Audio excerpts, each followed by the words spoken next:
Hi అండి. Welcome to story book audio. ఈ కథ మీకు నచ్చినట్లయితే లైక్ చేయండి, షేర్ చేయండి, సబ్స్క్రైబ్ చేయండి.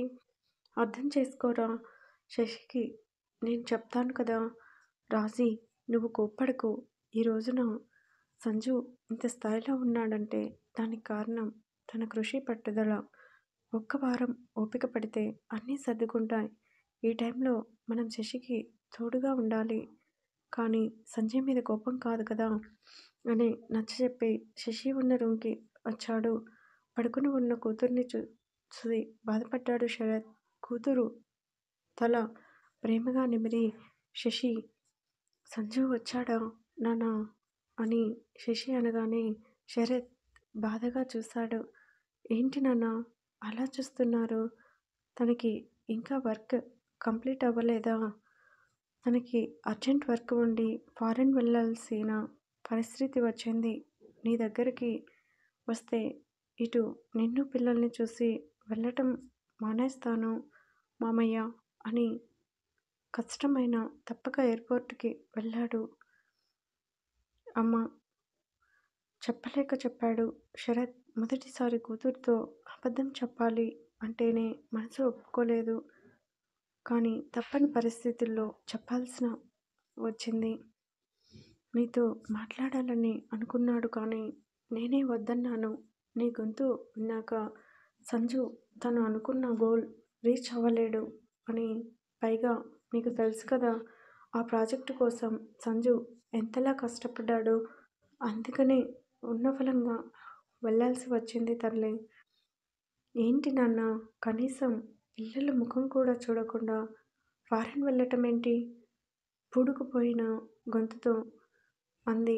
ఎంత కాదన్నా శశిలో ఇప్పుడు తల్లి హృదయం చోటు చేసుకుంది. పైగా తన భర్త పిల్లల్ని చూడగానే అతని కళ్ళల్లో కనిపించే సంతోషం చూడాలి అని శశి ముందు నుంచే ఎన్నో కలలు కంది. ఇటువంటి పరిస్థితి వస్తుంది అని శశి ఊహించలేదు కదా. ఏడవకు తల్లి. శశి చెంపపై ఉన్న కన్నీటిని తుడుస్తూ, అదేం లేదు నాన్న, కొద్దిగా బాధగా ఉంది అంతే. సడన్గా సంజు ఫారెన్ వెళ్తున్నాడు కదా. అవును మా, కానీ ఏం చేస్తాం, తప్పదు. సరే, నీ దగ్గర అత్తయ్య మామయ్య ఉంటారు. నేను ఎయిర్పోర్ట్కి వెళ్తాను కూతురు తల నిమురుతూ అన్నాడు. సరే నాన్న, కనీసం ఎయిర్పోర్ట్కి వెళ్ళాక అయినా సంజుతో ఫోన్ చేయించండి నాన్న. దాంతో కోపంగా ఏం మాట్లాడను ప్లీజ్, కంట నిండా నీళ్లతో అంది. కూతురు మాటలకి శరత్ లోపలే బాధని దిగమింగుకుని అక్కడి నుంచి బయటికి వచ్చాడు. భారతి, భార్గవ్, కిరణ్ ముగ్గురు లోపలికి వచ్చి పిల్లల్ని ఎత్తుకున్నారు. అమ్మ చూడు, అచ్చం అన్నయ్యలానే ఉంది పాప. చూడు వదిన, అన్నయ్య జిరాక్స్ అంటే ఎవరైనా నమ్ముతారు.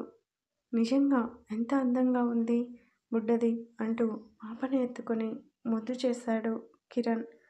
రే, దిష్టి తగులుతుందిరా, నా మనమరాలు అచ్చం నా కొడుకులానే ఉంది అని ఫ్యామిలీ అంతా తెగ మురిసిపోయారు. కానీ భార్గవ్ మాత్రం ఈ లోకంలో లేడు. శరత్ తన దగ్గర ఏదో దాస్తున్నాడు అనిపించి ఆలోచిస్తూ ఉండగా, ఏమండి చూడండి బాబు ఎంత అందంగా ఉన్నాడో అని భార్గవ్ చేతిలో బాబుని పెట్టగానే భార్గవ్ బాబుని చూసి శరత్ కోసం మర్చిపోయాడు. బయటికి వచ్చిన శరత్ జోరును కురుస్తున్న వర్షంలో కార్ డ్రైవింగ్ ఎలా చేశాడో తనకే తెలియదు. బయట వర్షం కంటే అతని కంట్లో కన్నీటి వర్షమే ఎక్కువ అవుతుంది. వర్షంలో కారు చాలా స్పీడ్గా డ్రైవ్ చేసి ఫాస్ట్గా హాస్పిటల్కి చేరుకున్నాడు. శరత్ గుండె మామూలుగా కొట్టుకోవటం లేదు. సంజుకి ఏం కాకూడదని 1,00,000 సార్లు అయినా మనసులో దేవుణ్ణి కోరుకుంటూనే ఉన్నాడు. బయట చైర్లో కూర్చొని ఉన్నాడు. అభి అతని పక్కన కార్ డ్రైవర్ నిలబడి ఉన్నాడు. లోపలికి వచ్చిన తన మామయ్యను చూసి అభి ఒక్కో ఊదుటున శరత్ని హత్తుకున్నాడు. నాన్న అభి అంటూ శరత్ ఏడుస్తుంటే అభి చిన్నపిల్లాడిలా వెక్కి వెక్కి ఏడ్చాడు. ఎందుకురా ఏడుస్తున్నావు? నా అల్లుడికి ఏం కాదు అని కంట్లో తడి తుడుచుకున్నాడు. డాక్టర్ బయటికి రావడంతో అభి, శరత్ ఇద్దరూ భయంగా చూశారు. డాక్టర్ ఎలా ఉంది? సంజుకి 24 గంటలు గడిస్తేనే కానీ చెప్పలేం. డాక్టర్ మాటలకి శరత్, అభికి నోట మాట రాలేదు. డాక్టర్ ఏంటి మీరు అనేది? అవును శరత్ గారు. తనకి బ్రెయిన్‌లో గాజు ముక్కలు బాగా లోతుగా గుచ్చుకుపోయాయి. చెప్పాలి అంటే ఆపరేషన్ చేసినా తన మామూలు స్థితికి వస్తాడు అన్న గ్యారంటీ లేదు. అయితే లేదు, గతం కూడా కోల్పోవచ్చు. తన పరిస్థితి అంత చాలా క్రిటికల్‌గా ఉంది. ఇంతకీ శశి ఎవరు? డాక్టర్ మాటలు షాక్‌లో ఉన్న శరత్ ఏం లేకపోయాడు. అభి వెంటనే తేరుకొని సార్, తను సంజయ్ వైఫ్. ఒకసారి తనని తీసుకుని రండి. సంజు తన భార్యనే కలవరిస్తున్నాడు అని చెప్పి డాక్టర్ వెళ్ళగానే శరత్, అభి చైర్‌లో కూర్చుండిపోయి తల పట్టుకున్నారు. శరత్‌కి నోట మాట రావటం లేదు. శక్తిని అంతా కూడబెట్టుకొని పైకి లేచి సంజు ఉన్న రూమ్‌కి వెళ్ళాడు. బెడ్ మీద తల నిండా కట్లు, పైగా ముఖమంతా గాజు పెంకులు గుచ్చుకొని ఉండడంతో అతని రూపమంతా మారిపోయింది. తన అల్లుడిని చూడగానే శరత్ కళ్ళు మూసుకున్నాడు. నిజంగానే సంజు పరిస్థితి అంత దారుణంగా ఉంది. నెమ్మదిగా సంజు దగ్గరికి వచ్చి అల్లుడు అంటూ రక్తం కారుతున్న చేతిని పట్టుకున్నాడు. సంజుకి మాటలు రావడం లేదు. అతను అసలు స్పృహలోనే లేడు. శరత్ ఇంకా చిన్నపిల్లాడిలా వెక్కి వెక్కి ఏడ్చి బయటికి వచ్చాడు. మామయ్య, సంజుకి ఏం కాదు. తను నార్మల్ అవుతాడు. ముందు మీరు శశి దగ్గరికి వెళ్ళండి అనగానే శరత్ ఫోన్ రింగ్ అయింది. అది ఎవరో కాదు, శశి. అభి, ఈ బాధని తట్టుకోవటం నా వల్ల కాదురా మామయ్య, ప్లీజ్ అని శరత్‌కి ధైర్యం చెప్పి శశి ఫోన్ కట్ చేసి ఇద్దరూ నైట్ అంతా హాస్పిటల్‌లోనే ఉన్నారు. సంజుకి ఆపరేషన్ చేసి అబ్జర్వేషన్ రూమ్‌లో ఉంచారు. మామయ్య, ఏంటి అభి?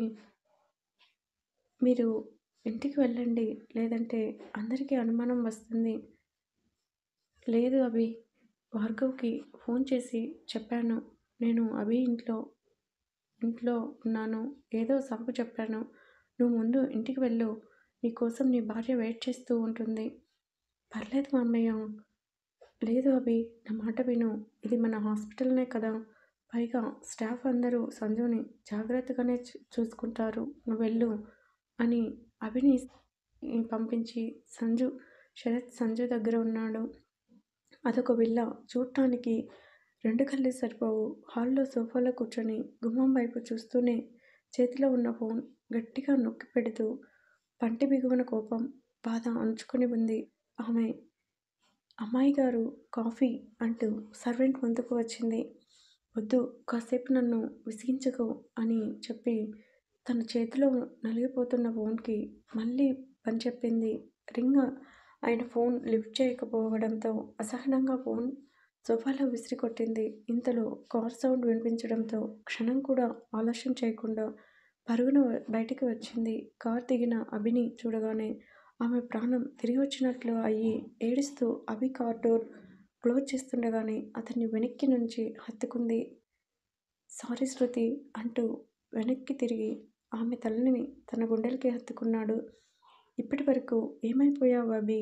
ఎన్నిసార్లు ఫోన్ చేశాను, కనీసం ఫోన్ కూడా లిఫ్ట్ చేయడం లేదు. నీకు తెలుసా నేను ఎంత కంగారు పడ్డానో?